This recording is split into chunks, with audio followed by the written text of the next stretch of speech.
Hello everyone.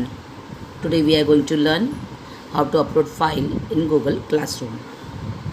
So first of all we will click on our Google Classroom.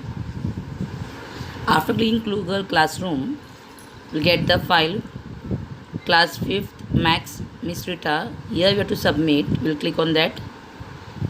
New assignment we got today, submit Max chapter number 1 in the classwork.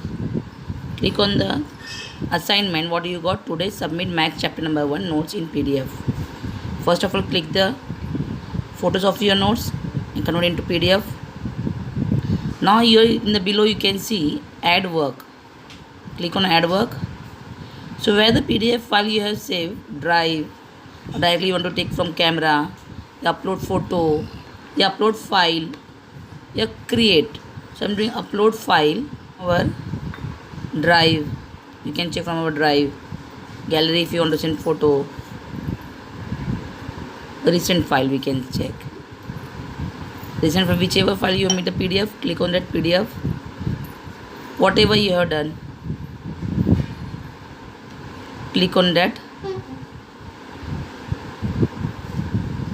It will upload your work. I am sending my presentation over here. You can send your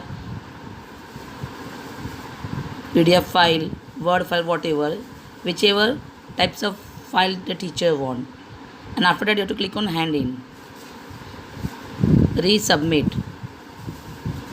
Means your work is submitted. It is mentioned over here. Now come to the back. Close your Google Classroom. Okay. I hope you have understood. And thank you for watching this video.